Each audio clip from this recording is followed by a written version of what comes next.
Halo Bapak Ibu semuanya, ketemu saya lagi dengan Dr. Roni Tamba di channel Anak Sehat dan Berkualitas.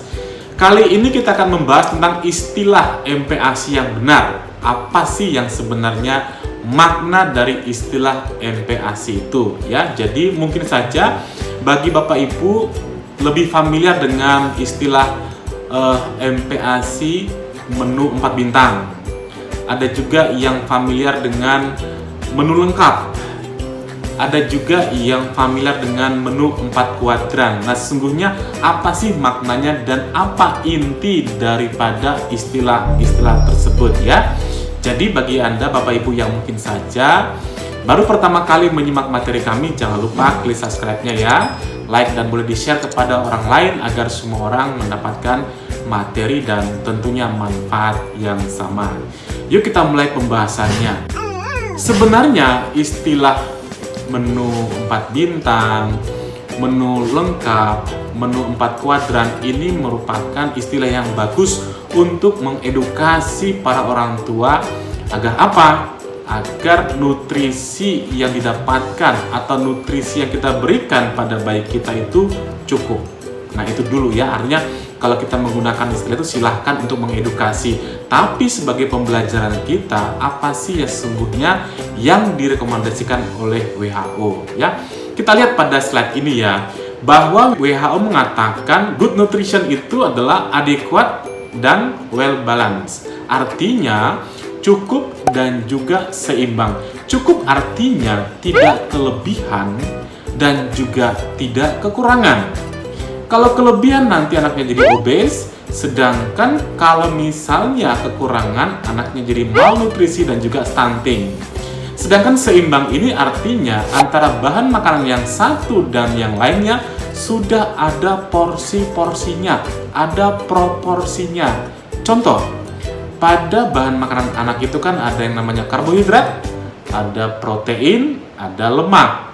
Nah, jadi seimbang di sini bukan berarti antara karbohidrat, protein, lemak harus sama porsinya, tidak.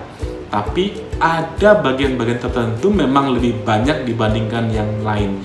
Ini artinya seimbang. Makna seimbang yang kedua adalah bahwa bahan makanan pada anak itu harus memenuhi istilah bervariasi. Artinya terdiri dari banyak sumber bahan makanan ya. Jadi yang kita pakai sebenarnya adalah istilah ini, cukup dan seimbang. Nah, apa sih isi daripada MPASI secara ideal? Ya, kita lihat pada gambar berikut ya. Isinya itu tentunya MPASI itu kan makanan pendamping ASI, artinya ASI tetap diberikan. Nah, berikutnya ada karbohidratnya, ada sumber karbohidrat, ada sumber protein, ada sumber lemak, dan juga buah atau sayur. Karbohidrat itu bisa misalnya beras atau nasi, bisa kentang atau umbi-umbian yang lainnya, misalnya ubi dan juga ketela pohon ya. Protein ya, ada protein nabati dan juga hewani. Nah, di sini disarankan utamakan sumber protein hewani ya, zat pembangun ya. Nah, ada juga lemak. Lemak ini adalah sumber kalori ya. Bisa dari minyak, santan, margarin, dan juga dan lain sebagainya ya. Dan ada vitamin dan mineral itu didapatkan dari buah atau sayur. Nah, sekarang pertanyaannya adalah apakah proporsi antara bahan makan atau sumber yang satu ini, karbohidrat, protein, lemak, dan buah dan sayur itu sama dengan yang lainnya, sama antara satu dengan lainnya. Ini yang harus kita kritisi, ini yang harus kita jelaskan. Artinya, dalam MPASI anak itu harus ada ASI dan juga 4 dari komponen bahan makanan ini. Tetapi harus dilihat proporsinya, berapa persentase antara bahan makanan atau sumber nutrisi yang satu dengan yang lain ya.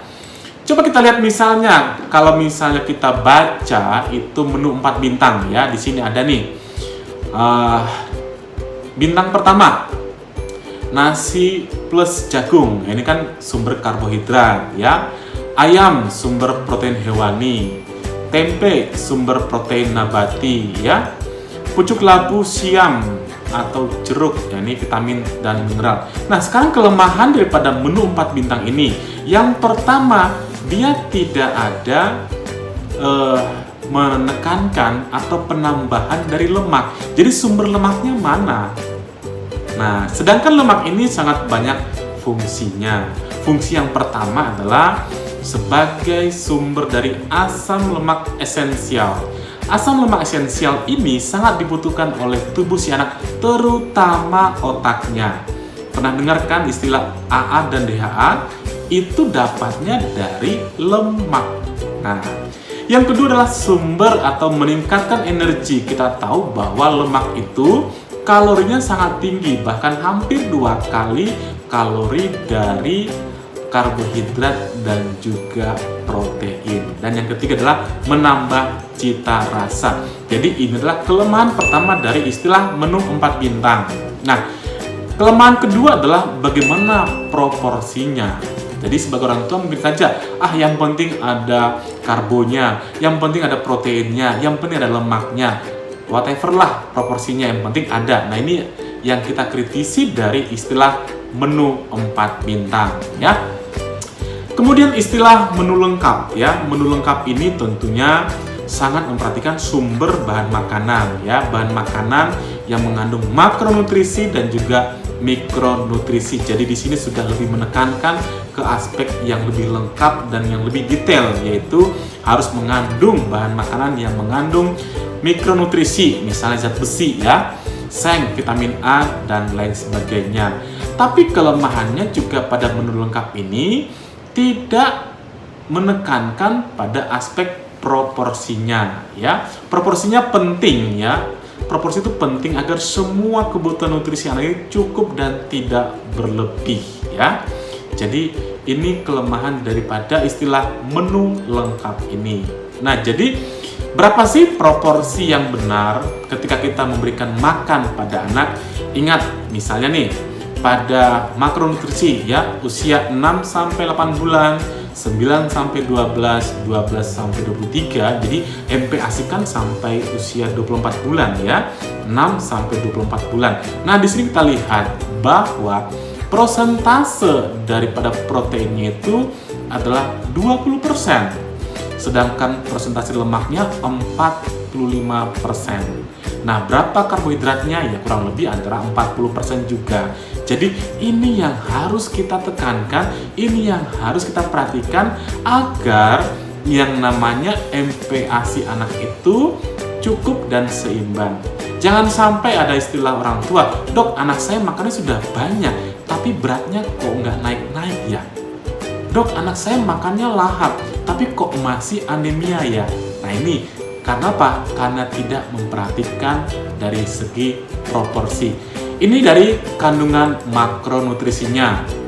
Nah, dari mikronutrisinya, jangan lupa di dalam pemilihan bahan makanan itu harus memenuhi aspek mikronutrisinya. Jadi, harus ada sumber zat besinya, misalnya dari protein hewani, terutama itu adalah dari daging, dari ati, atau dari telur maupun ikan-ikanan.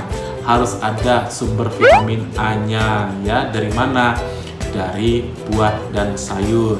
Harus ada yang namanya iodiumnya, ya. Misalnya dari apa? Dari sumber bahan-bahan makanan, ya. Jadi ini harus memenuhi aspek makro dan aspek mikronutrisinya, ya. Jadi Bapak Ibu, saya sudah paparkan tentang aspek yang penting daripada banyak istilah MPASI. Istilah MPASI menu 4 bintang, menu lengkap, menu 4 kuadran, tapi intinya adalah cukup dan seimbang. Cukup berarti tidak lebih dan tidak kurang, seimbang berarti harus memenuhi aspek proporsi dan juga keberagaman dari sumber bahan makanan. Mudah-mudahan materi ini bermanfaat bagi Bapak Ibu semuanya. Salam sehat, dadah!